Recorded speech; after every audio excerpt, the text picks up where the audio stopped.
Muito bem, vamos lá então. Hoje eu vou falar sobre o IPTU, com foco na jurisprudência, tá? A finalidade desse áudio aqui é concurso, né? Então a gente vai ver os principais temas que são cobrados nas provas, tá? Para quem não me conhece, meu nome é Danilo Freitas, eu tenho algumas aprovações, entre elas juiz de direito, cartórios, analista judiciário e advogado. Então vamos lá. IPTU. O que é o IPTU? O IPTU é um imposto que incide sobre a propriedade predial e territorial urbana. Ele tem previsão legal no artigo 156, inciso 1 da Constituição, artigo 32 a 34 do CTN, artigo 7º da Lei 10.257 de 2001, que é o Estatuto da Cidade. O artigo 156 diz o seguinte: compete aos municípios instituir impostos sobre, inciso 1, propriedade predial e territorial urbana. Aí ele vai falar no parágrafo 1º, sem prejuízo da progressividade no tempo a que se refere o artigo 182, parágrafo 4º, inciso 2, o imposto previsto no inciso 1 poderá ser progressivo em razão do valor do imóvel e ter alíquotas diferentes de acordo com a localização e o uso do imóvel. Tá? Por enquanto vamos só guardar essa informação, mais para frente a gente comenta mais sobre ela. O CTN, artigo 32. O imposto de competência dos municípios sobre a propriedade predial e territorial urbana tem como fato gerador a propriedade, domínio útil ou a posse do bem imóvel por natureza ou por acessão física, como definido na lei civil, localizado na zona urbana do município. Então, todos os elementos do tributo estão aqui no artigo 32.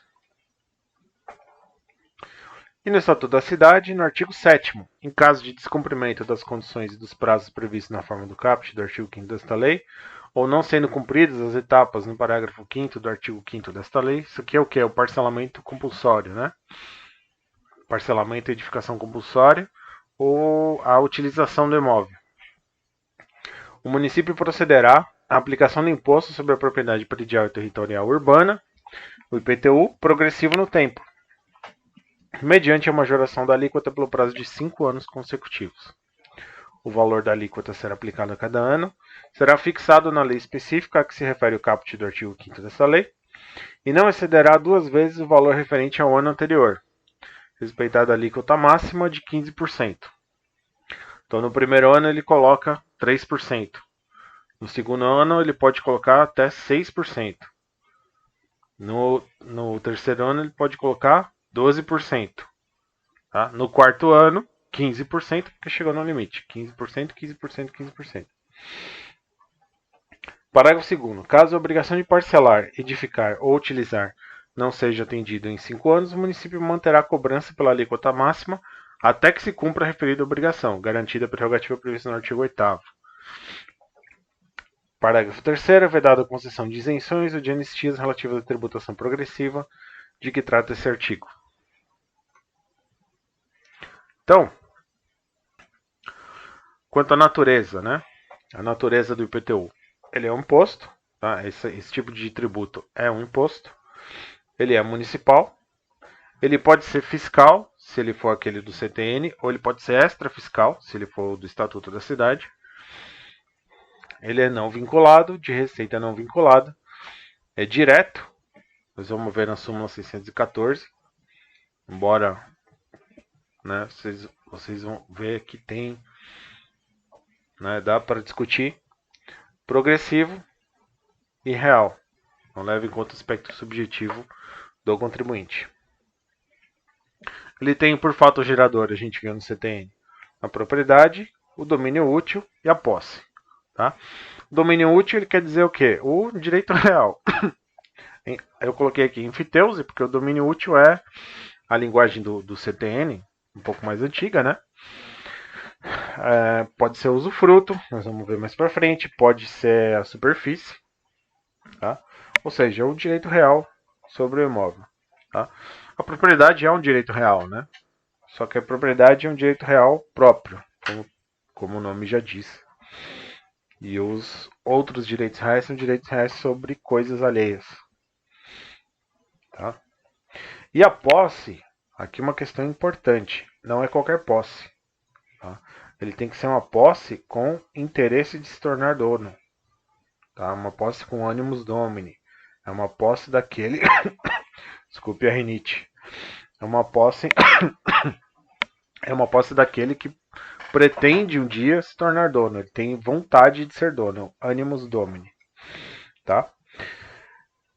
Então aqui é nosso primeiro julgado, né? O usufrutuário de imóvel urbano possui legitimidade ativa para questionar o IPTU. Tá? Porque o usufrutuário, ele tem usufruto, então ele pode ajuizar uma ação, ele tem legitimidade ativa para questionar aquele lançamento que foi feito naquele imóvel sobre o qual recai o usufruto. Né? Lembra que eu falei agora há pouco do direito real. O promitente comprador do imóvel e o proprietário promitente vendedor são contribuintes responsáveis pelo pagamento do IPTU. Tá? Se você vê aí no Código Civil, a promessa de compra e venda ela também gera o direito real. Tá? Só que precisa tomar um cuidado com esse pensamento aqui, porque não incide ITBI. Tá? Por quê? Porque o fato gerador do ITBI é a transmissão do bem. E aí o STJ ele vai entender que a promessa de compra e venda não faz a transmissão do bem. Tá? Então, vamos lá, resumindo. Para fins de IPTU, a promessa de compra e venda torna o prometente comprador e o prometente vendedor responsáveis. Mas para fins de ITBI, não. Só o prometente vendedor. O fato de parte de um imóvel, fato de parte de um imóvel urbano ter sido declarada como área de proteção de preservação permanente, APP, e além disso sofrer restrição administrativa consistente na proibição de construir, nota não edificandi, não impede a incidência do IPTU sobre toda a área do imóvel. Tá? Então o que aconteceu nesse julgado? Informativo 558, né, o STJ. Aconteceu o seguinte,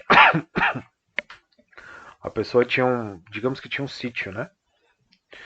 E uma parte desse sítio, sei lá, 20% desse sítio virou APP.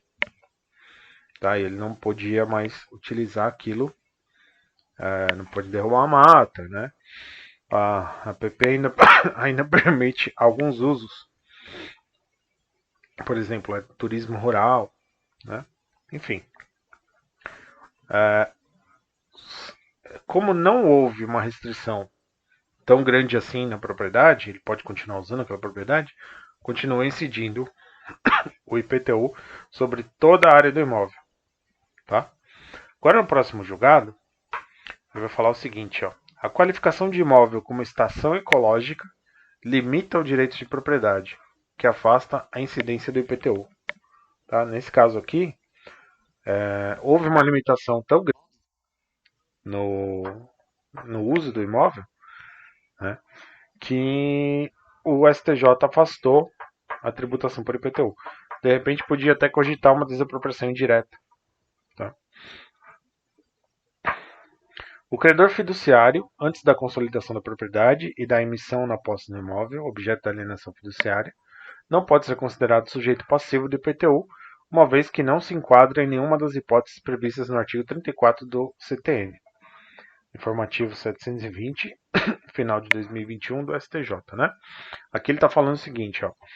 Tinha uma alienação fiduciária de um imóvel, um apartamento financiado, tá? E aí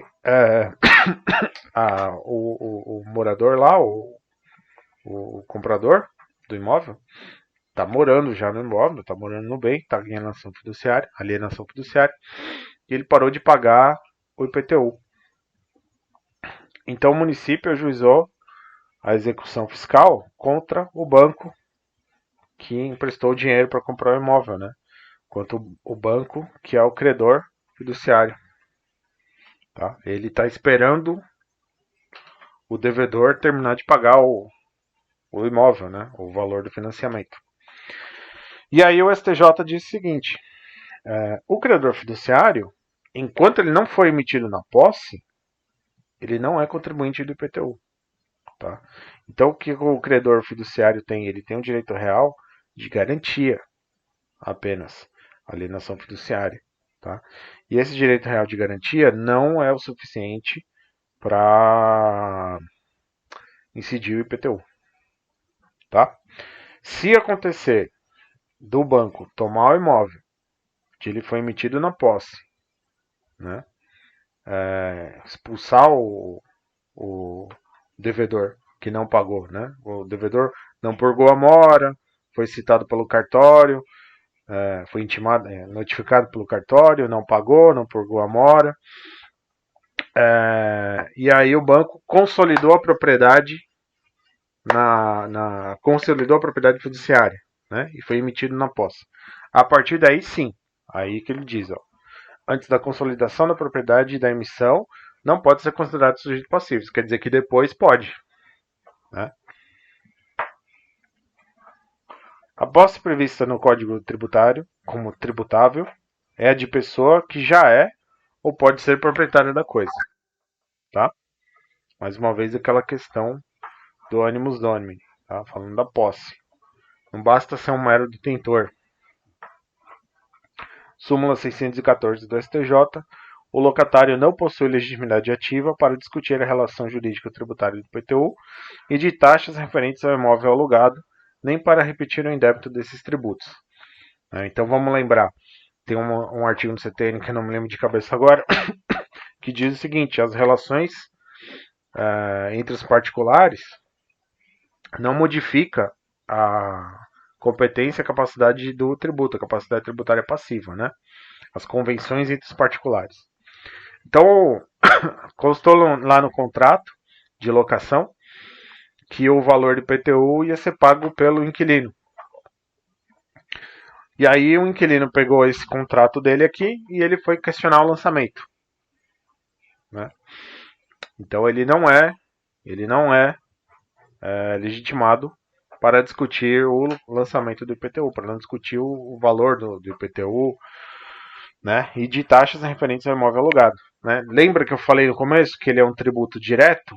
Tá? Ele não é um tributo indireto. Então o locatário não tem essa legitimidade. O cessionário de direito de uso de imóvel público não é contribuinte do IPTU, pois detém a posse mediante relação de natureza pessoal, sem animus domini. Então aqui, ó, a pessoa tem o direito de uso de um imóvel público. Tá? Por exemplo, vamos pensar, o cara conseguiu um programa habitacional lá que CDHU, por exemplo, para quem não é de São Paulo, né, a companhia de habitação, a pessoa conseguiu uma cessão de uso de um direito de um apartamentinho desses do CDHU, então ele não é contribuinte do IPTU, tá? Porque ele não tem um animus domini naquela posse ali, né? Ele tem só uma cessão de uso. Então vamos falar agora do aspecto espacial, tá? Que é basicamente a zona urbana. O que quer dizer a zona urbana? O artigo 32 do CTN, parágrafo 1º, vai dizer assim: para os efeitos deste imposto, entende-se como zona urbana a definida em lei municipal, observado o requisito mínimo da existência de melhoramentos indicados em pelo menos 2 dos incisos seguintes, construídos ou mantidos pelo poder público. Então, pelo menos 2 desses incisos aqui tem que ser atendido. Tá? Meio-fio ao calçamento com canalização de águas pluviais. Abastecimento de água. Sistema de esgoto sanitário. Rede de iluminação pública com ou sem posteamento para distribuição domiciliar. Escola primária ou posto de saúde a uma distância máxima de 3 km do imóvel considerado. Parágrafo 2º. A lei municipal pode considerar urbanas as áreas urbanizáveis ou de expansão urbana, constantes de loteamentos aprovados pelos órgãos competentes, destinados à habitação, à indústria, comércio, mesmo que localizado fora das zonas definidas nos termos do parágrafo anterior. Então, de novo, para ser tributado por IPTU pelo CTN, você precisa atender a 2 desses incisos aqui. tá? Tem que ter pelo menos, por exemplo, água e escola a menos de 3 quilômetros. Tem que ter meio fio e água, por exemplo, tá? Só que aí, a gente vai ver, o STJ mitigou isso daí, na súmula 626. A incidência do IPTU sobre imóvel situado em área considerada pela lei local como urbanizável ou de expansão urbana não está condicionada à existência dos melhoramentos elencados no artigo 32, parágrafo 1º do CTN. Então, o STJ está dizendo o seguinte, olha, se tiver no plano diretor como área urbana, incide IPTU.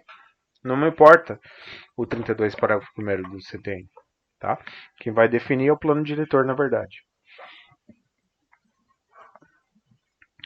Não incide IPTU, mas ITR. Aqui uma questão interessante. Não incide IPTU, mas ITR sobre o imóvel localizado na área urbana do município, desde que comprovadamente utilizado em exploração extrativa, vegetal, agrícola, pecuária ou agroindustrial. Então aqui é o seguinte, vamos imaginar que na cidade 1950, a cidade era pequenininha e tinha um sítio ali, né? Tinha sei lá, um pomar de laranja, vamos dizer assim. Isso é curioso que algumas cidades do interior de São Paulo tem muito isso ainda, né? Ali na região de Bebedouro. Você está andando na avenida, de repente se depara com um pomar de laranja ali, né? Aquela região.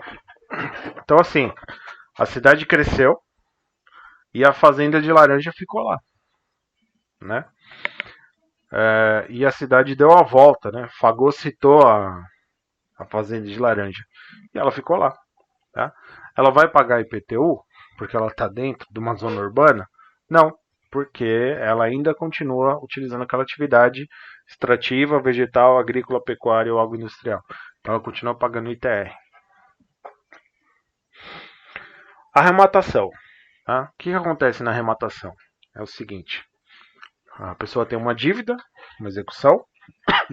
Essa execução não é paga em juízo. O juiz determina a penhora de um imóvel. E esse imóvel vai ser submetido à asta pública. E aí alguém interessado vai pagar pelo valor da arrematação, vai comprar o imóvel, entre aspas, e o dinheiro da arrematação vai ser usado para satisfazer o credor. Tá? Então, ou seja, é uma liquidação forçada dos bens do devedor. Tá? E aí o que acontece? O problema é que quando demora muito, a pessoa está com aquele imóvel penhorado, ela para de pagar os encargos relativos àquele imóvel, entre eles o IPTU. Tá? Então, às vezes acontecem embargos, embargos de devedor, embargos da penhora, aí tem recurso que sobe. Ou seja, demora vários anos e aí aquele imposto está lá sendo renovado. Né? E aí fica a pergunta, quem é que vai pagar por esse imposto? Quem é que paga por esse PTU? Né? São 4 anos esperando uma decisão nos embargos da penhora. Enquanto isso, o IPTU não foi pago. São 4 anos de IPTU devendo. Quem vai pagar é o arrematante, ou é o devedor, é o credor do processo original. Então, o artigo 130 do CTN, ele vai dizer o seguinte: no caso de arrematação em asta pública, a subrogação ocorre sobre o respectivo preço. Tá? Ou seja, o valor que você pagar na arrematação é o valor que vai servir para pagar o imposto. Tá? É o preço pago pela arrematação. Tá? Então, digamos que o imóvel valia R$1 milhão. Tá? Então, você foi lá, você é arrematante, pagou 1 milhão e tinha uma dívida de IPTU de 300 mil. Tá? Então, o que o juiz faz? Penhora no rosto dos autos os 300 mil, garante para a fazenda e para o credor fica lá os 700 mil. O problema, né, é que nem sempre isso é satisfatório, porque o credor precisa ser pago, né? O processo precisa terminar. E às vezes aquilo não termina nunca. Então acaba acontecendo um litígio, uma tensão entre o interesse da fazenda e o interesse do credor. Tá? Como resolver esse litígio? A arrematação em asta pública exonera a responsabilidade do adquirente pelo pagamento do IPTU, havendo a subrogação do crédito tributário sobre o preço, pelo qual foi arrematado o bem. Tá? Então o STJ está dizendo assim, ó, de fato, o arrematante não tem que pagar esse IPTU. Tá? Quem tem que pagar esse IPTU é o crédito decorrente da arrematação. Tá? Mas, calma que não é bem assim.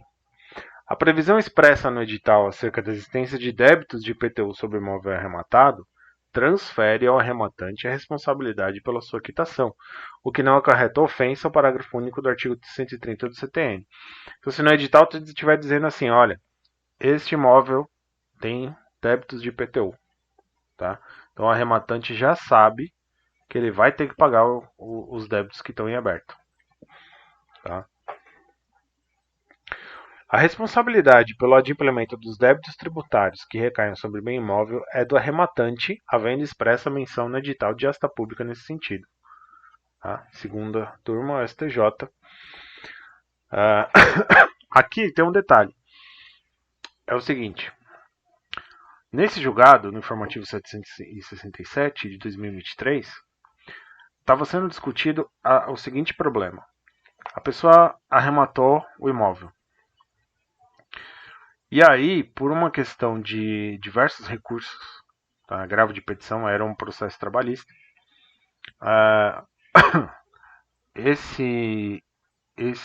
essa arrematação não gerou imediatamente a emissão na posse.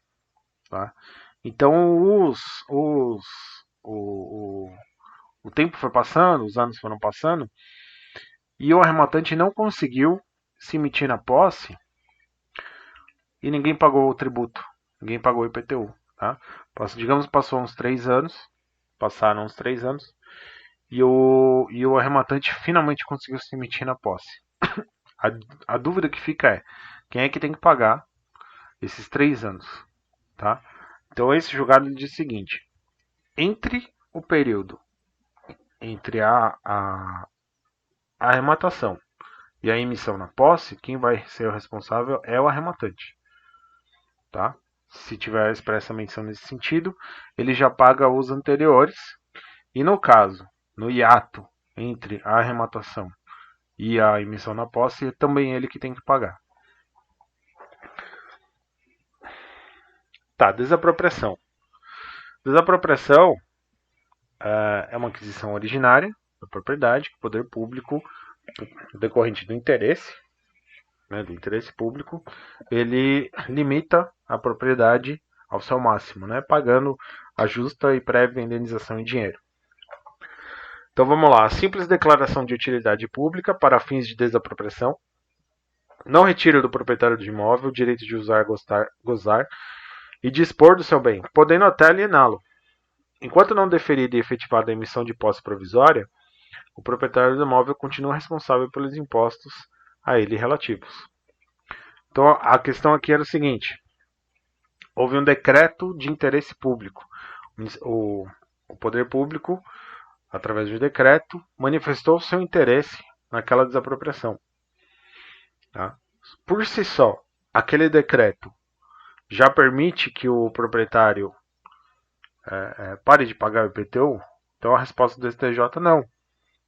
Por quê? Porque o mero decreto de utilidade pública significa que o município, que o poder público, tem um interesse na aquisição, mas que não necessariamente aquilo vai se concretizar. Né? Então, enquanto isso não acontece, ele pode continuar usando. Ele pode usar, gozar e dispor, ele pode até vender o bem. Se a pessoa está sabendo que vai ter uma desapropriação no futuro, e a pessoa ainda assim tem o interesse, ela pode comprar, não tem nenhum problema. Então, esse fato de existir o decreto não afasta a incidência do IPTU. Mas, a partir do momento em que há a emissão provisória na posse, aí sim. É isso que o julgado está dizendo. A emissão provisória na posse é aquele depósito que a Fazenda Pública faz para concessão daquela, vamos dizer assim, entre aspas, aquela tutela antecipada especial lá da lei de desapropriação, né? Que o município, a Fazenda Pública em geral, não só o município, ela pode ser emitida na posse, né? Desde que ela pague faça o depósito do valor da avaliação do imóvel. O novo proprietário, o ente público, não se responsabiliza por débitos oriundos de fatos geradores anteriores à desapropriação. Então, digamos que que o Estado desapropriou um imóvel para construir uma escola em determinado bairro.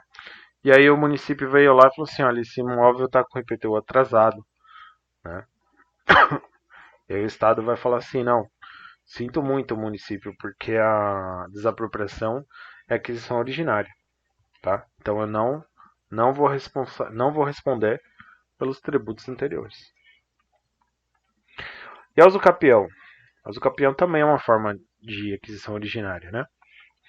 A usucapião é forma originária de aquisição da propriedade, artigo 1238 do Código Civil, e por conseguinte, desde o momento em que implementadas as suas condições, implica a perda para o então proprietário constante no registro imobiliário do direito à fruição dos poderes inerentes ao domínio, uso, gozo e disposição, artigo 1228 do Código Civil, de modo que não é possível impor a esse, que figura apenas como antigo dono, a sujeição passiva do IPTU. Então, o que aconteceu? A pessoa passou aqueles 15 anos na posse do imóvel e, implementadas as condições, ou seja, passados os 15 anos, o antigo proprietário não pode mais ser cobrado pelo IPTU. Né? É isso que esse julgado está dizendo. O antigo dono figura apenas como antigo dono. Né? O antigo proprietário ele perdeu a propriedade no momento em que implementados os requisitos para o usucapião. Tá? Então, a partir desse momento que implementadas as condições, ele não pode mais figurar como sujeito passivo do IPTU.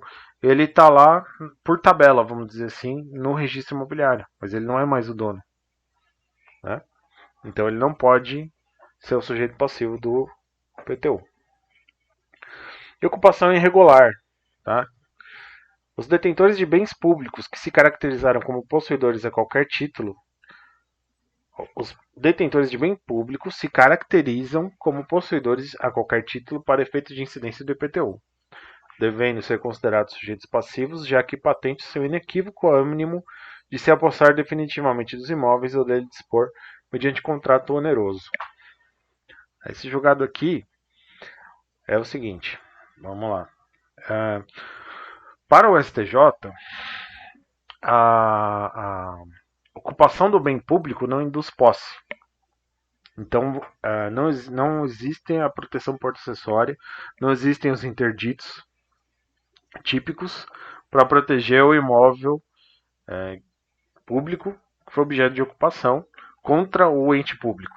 Tá? Contra terceiro ainda existe, mas contra o próprio ente público não. Tá? Apesar disso, apesar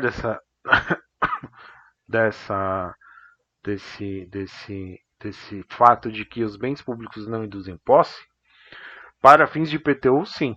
Para fins de IPTU, existe a posse, inclusive ele fala com animus domini, né? Inequívoco ânimo de se apossar definitivamente dos imóveis. A minha opinião aqui, eu vou ser bem sincero, aqui sou eu que estou falando, tá? É o Danilo. Se ele não pode usucapi, se ele não induz posse, se ele não tem a posse, mas mera detenção, ele jamais poderia ter o animus domini. Então ele não poderia ser tributado por IPTU, a rigor. Tá? Mas, de novo, isso aqui é a minha opinião, não vai levar isso para a prova. Tá? Para a prova, segue o STJ, tá? Informativo de 2015 aqui. O fisco, verificando a divisão do imóvel pré-existente em unidades autônomas, pode cobrar IPTU sobre as novas unidades autônomas, mesmo que essas ainda não tenham sido previamente registradas no cartório de imóveis. Então, aqui o que aconteceu? Digamos que a pessoa foi criando lajes, tá? na casa dele e transformou a casa dele num apartamento, né, de 3 andares de laje. Só que ele não regularizou aquela laje, ele não fez o direito de laje no cartório. Tá? E aí o fiscal foi lá e constatou, olha, tem essa casa aqui, essa construção, era para ter uma casa, tem 4 agora. Tá? Só que são 4 unidades autônomas. Então o fisco pode ir lá e cobrar IPTU de todas as 4. Tá? Ainda que não tenham sido registrados no cartório de imóveis. Tá? Sem nenhum problema.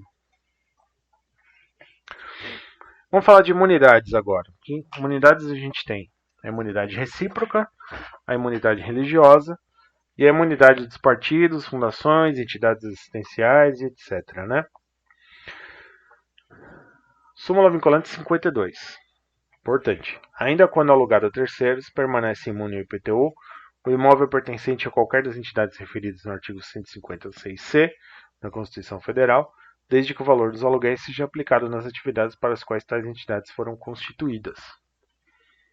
Então, o que aconteceu? Uma fundação de assistência social, por exemplo, tinha uma casa e alugou essa casa para uma família morar, sem nenhum problema. Esse imóvel pertencente a essa fundação, ela vai ser tributada por IPTU ou não? Depende se o aluguel for aplicado na atividade para a qual ela foi constituída. Então, digamos que eles usam essa renda para pagar suas atividades operacionais, para pagar funcionário, por exemplo. Tá? Então, não tem nenhum problema. Então, continua imune ao IPTU. Tá? Agora não, eles estão aproveitando essa verba para, sei lá, para pagar férias para a diretoria, né? Bom, aí não, né? O ônus de provar que o imóvel não está afetado à destinação institucional da autarquia ou da fundação recai sobre o ente tributante, que pretende afastar a imunidade. Então é o seguinte, uma determinada autarquia, aconteceu comigo isso, tá? Eu cuidei de um caso assim, quando eu era advogado. A autarquia que eu trabalhava precisava comprar uma sede nova. E essa sede precisava se cadastrar como isenta agora, imune, né? Porque ela pagava IPTU e agora nós queríamos que ela não pagasse. Então fizemos lá a documentação toda e levamos no município. E aí o procurador do município virou para mim e falou assim: mas você vai usar para sede? Eu falei, vai usar para sede. Vai transferir, mas já tem uma sede. Sim, já tem uma sede, mas vai transferir. Então ele começou a colocar uma série de, de atrapalhar, né? Ele começou a pôr obstáculos ali para não permitir que fosse concedida aquela isenção, né? Ele até pediu que eu mandasse a lei, que eu levasse impressa para ele, a lei federal que criou a autarquia, né? Eu respondi para ele, doutor, pega no diário oficial, se vira, tá? Porque aí até falei com minha chefe lá, minha chefe falou, não, passa um pano e tal, não sei o que, mas enfim, o problema era justamente esse, ele não queria reconhecer a imunidade. Tá? Naquela época, ainda não tinha esse julgado do STJ. Tá? Quem é que tem que provar que a destinação recai sobre a destinação do imóvel é no interesse da destinação institucional? É o próprio ente tributante, ou seja, seria o município. Então eu teria que chegar, se fosse hoje, né? Eu chegaria lá e disse assim, olha, compramos esse imóvel aqui e vamos transformar em sede. Requeiro que não seja tributado o IPTU por questão de imunidade. Aí ele ia ter que abrir um processo administrativo, ele que ia ter que fiscalizar para ver se realmente era uma sede, se for o caso, ia ter que mandar fiscal, mas o problema é dele, o problema não é nosso, da autarquia. Tá? Então, o ônus de provar que o imóvel não está afetado de destinação institucional recai sobre o ente tributante. Deve, por conseguinte, o poder público demonstrar o desvio de finalidade do bem imóvel para desconstituir a presunção relativa de estar o bem sendo usado para as finalidades da entidade imune. Repercussão geral do STF. Tá? Então, a mesma posição do STJ e do STF é do poder público a demonstração de que o imóvel,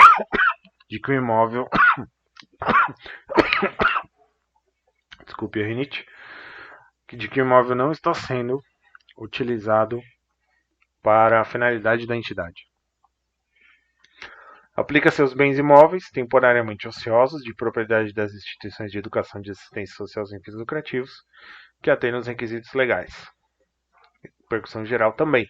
Mesmo que o imóvel esteja ocioso, tá? Eles não estão dando uma destinação para aquele imóvel, ainda assim incide a imunidade.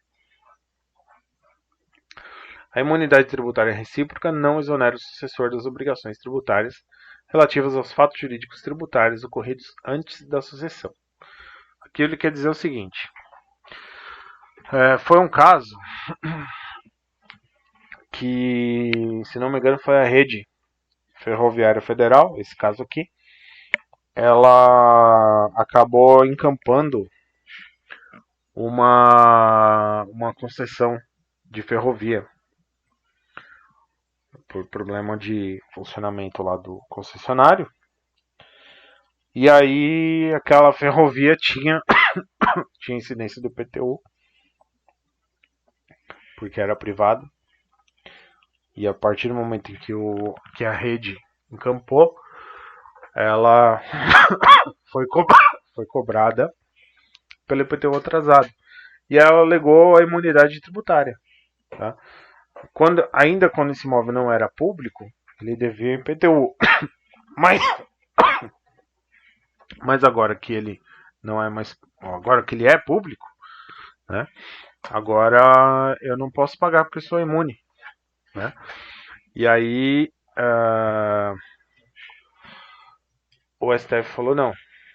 Em sede de repercussão geral, né? Ainda assim tem que pagar. Não existe a retroatividade da imunidade tributária. Tá? Interessantíssimo esse julgado.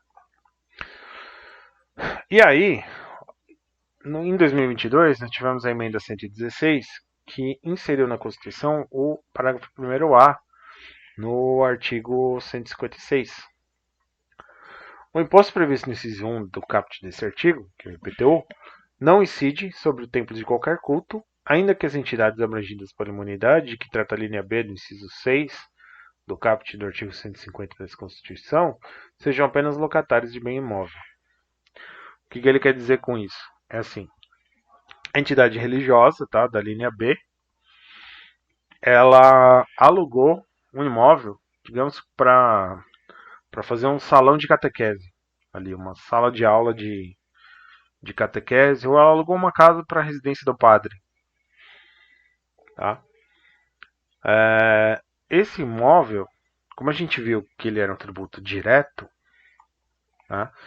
Esse imóvel é particular, ele não pertence à igreja, não pertence à entidade religiosa. E, por ele pertencer a um particular, incide IPTU normalmente. Só que, por força do parágrafo 1º-A, quando a entidade religiosa alugar esse imóvel, ele fica imune ao IPTU. Tá? Lembra que eu falei no começo que é direto, mas é questionável? Então, é justamente por causa disso. Tá? Porque a Constituição está reconhecendo que o tributo incidindo sobre o terceiro contribuinte de fato, tá, goza de imunidade, que é algo complicado, mas está lá na Constituição, emenda 116 de 2022. Tá? Bom, sujeito ativo, tranquilo, sujeito ativo é o município do local do imóvel urbano onde ele está situado. Pode ser a União, se o território não for dividido em município, e o Distrito Federal, se o imóvel estiver no Distrito Federal. o sujeito passivo, a gente aplica a súmula 399 do STJ. Cabe à legislação municipal estabelecer o sujeito passivo do IPTU. Artigo 33 do CTN fala da base de cálculo. Base de cálculo do imposto é o valor venal. Na determinação, parágrafo único, na determinação da base de cálculo não se considera o valor dos bens móveis mantidos em caráter permanente ou temporário no imóvel para efeito de sua utilização, exploração, aformoseamento ou comodidade. Então, é o valor do imóvel pelado, vamos dizer assim. Ah, mas tem um quadro de Salvador Dalí dentro do imóvel. Não importa. Não vai ser calculado na base esse imóvel. Só o valor do imóvel puro. O valor venal do imóvel, apurado para fins de IPTU, não coincide necessariamente com aquele adotado para o lançamento do ITBI. Tá? Posição do STJ. Pode coincidir ou não, não necessariamente. É possível a utilização da metragem do imóvel como base de cálculo do IPTU e da taxa de coleta de lixo. Tá? Posição do STJ. A publicação oficial da planta de valores imobiliários é obrigatória para fins de apuração na base de cálculo do IPTU. A posição do STJ, planta genérica de valores. Precisa publicar. O valor venal do imóvel para efeito de definição na base de cálculo do ITBI, no caso de alienação judicial, é o montante alcançado em asta pública. Aqui eu me enganei, esse julgado é do ITBI, não é do IPTU. Desculpem. Não era para estar aqui. Princípio da legalidade. Artigo 151 da Constituição. O que nós vamos falar agora? Sobre a majoração do tributo sem lei, do IPTU. É inconstitucional a majoração sem edição de lei, em sentido formal, do valor venal de imóveis para efeito de cobrança do IPTU acima dos índices oficiais de correção monetária. Repercussão geral do STF, tá? Então, se eu modificar o valor do IPTU sem lei, posso fazer isso? Então, pelo princípio da legalidade, não. Porque não pode existir tributo sem lei, não pode existir majoração de tributo sem lei. Mas, quando se tratar de correção monetária, tá, daí você não está efetivamente majorando o tributo, você está só ajustando o valor que o legislador determinou para a realidade do dia a dia, né? Ou seja, inflação. Só que você tem que usar os índices oficiais de correção. Quais são os índices oficiais de correção? Basicamente a gente tem fugiu o nome. Tem o IGPM que todo mundo costuma usar para aluguéis, mas o IGPM não é oficial, tá? É o IPCA, lembrei. Você pode usar o IPCA, mas você não pode usar o IGPM. O IGPM não é oficial. O IGPM é calculado por uma fundação de direito privado, enquanto que o IPCA é calculado pelo IBGE. O IBGE é uma autarquia federal. Súmula 160 do STJ. É vedado ao município atualizar o IPTU mediante decreto em percentual superior ao índice oficial de correção monetária, a mesma posição do STF, aqui na súmula 160 do STJ. É compatível com o princípio da legalidade tributária, desde que fixe os critérios para avaliação técnica e assegure ao contribuinte o direito ao contraditório. Lei municipal que confere à esfera administrativa, para efeito da cobrança do imposto predial e territorial urbano, IPTU, a competência para apurar, mediante avaliação individualizada, o valor venal de imóvel novo não previsto na planta genérica de valores à época do lançamento do tributo. Plenário do STF, informativo 1098. Ou seja, não há violação ao princípio da legalidade, desde que assegurado ao contraditório. Se a lei municipal para a cobrança do IPTU fizer uma avaliação individualizada, tá, do valor venal de imóvel novo, não previsto na planta genérica de valores. Então, o imóvel acabou de ser construído, não tá um apartamento, Não está na planta genérica de valores. Então faz uma avaliação individual. Tá? E aí você oferece o direito contraditório, então não tem problema. Tá, alíquotas agora, definidas por lei municipal, e elas podem ser diferenciadas conforme a destinação do imóvel, se é comercial, residencial ou industrial, aqui ele é extra fiscal, tá? Conforme a efetiva utilização, aqui está subutilizado, aqui tá bem utilizado. Ou em razão do valor do imóvel, que foi criado pela emenda 20 de 2000. Aqui ele é fiscal, a progressividade fiscal. Sem prejuízo da progressividade no tempo a que se refere o artigo 182, parágrafo 4º, o imposto no inciso 1 poderá ser progressivo em razão do valor do imóvel e ter alíquotas diferentes de acordo com a localização e o uso do imóvel. A emenda 29, né? Aí, o STF adotou a seguinte posição, súmula 668. É inconstitucional lei municipal que tenha estabelecido, antes da emenda 29 de 2000, alíquotas progressivas para o IPTU, salvo se destinadas para assegurar o cumprimento da função social da propriedade urbana. Então, vamos voltar aqui. A progressividade das alíquotas, ela pode ser extrafiscal ou fiscal. Extrafiscal é para atendimento da função social da propriedade urbana. Tá? E a fiscal é para fins de arrecadação. Tá? A progressividade fiscal surgiu com a emenda 29. Então, antes da emenda 29, uma lei municipal que determinasse a progressividade em razão do valor é inconstitucional. Depois da emenda 29, tudo bem, é constitucional. É isso que a súmula 668 do STF está dizendo. Tá? Ou seja, é inconstitucional lei municipal que tem estabelecido antes da emenda 29 de 2000 alíquotas progressivas para o IPTU, salvo se destinados a assegurar o cumprimento da função social da propriedade urbana.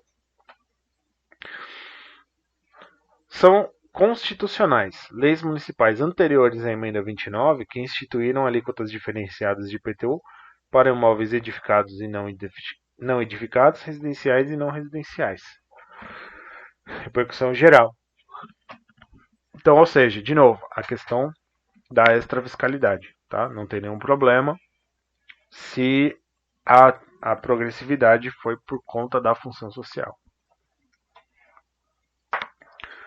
Declarada inconstitucional a progressividade de alíquota tributária, é devido o tributo calculado pela alíquota mínima correspondente de acordo com a destinação do imóvel.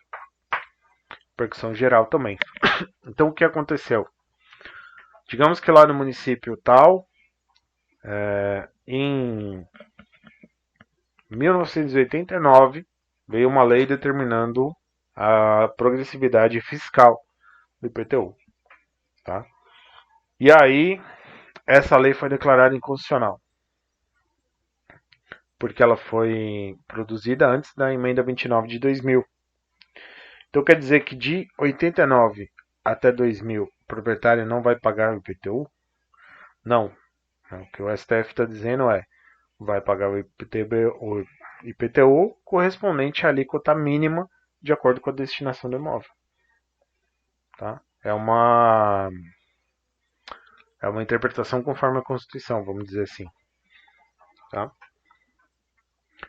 Súmula 397 do STJ, o contribuinte do IPTU é notificado do lançamento pelo envio do carnê ao seu endereço. Aqui a gente já está falando de lançamento, esqueci de anunciar, né? Estamos falando do lançamento agora. O contribuinte do IPTU é notificado do lançamento pelo envio do carnê ao seu endereço. Cabe ao contribuinte comprovar a ausência da notificação do lançamento tributário pelo não recebimento do carnê de cobrança do IPTU.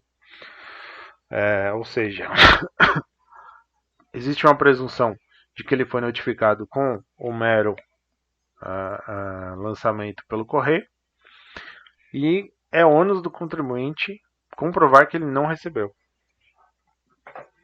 Nos tributos em que o lançamento se dá de ofício, como é o caso do IPTU, O prazo prescricional para se pleitear a repetição em débito é de 5 anos, contados a partir da data em que se deu o pagamento do tributo, nos termos do artigo 168, inciso 1 do CTN. Aqui tranquilo, né? Está falando do prazo prescricional a partir do pagamento, lançamento de ofício do IPTU. E é isso aí, senhores e senhoras. Muito obrigado. 50 minutos. Foi difícil encurtar porque o assunto é extenso. Se você gostou, chegou até aqui no final da aula, parabéns. Não esquece de deixar um like aí e compartilhar com os amigos se fez sentido para você essa revisão. Tá certo? Muito obrigado e um grande abraço a todos.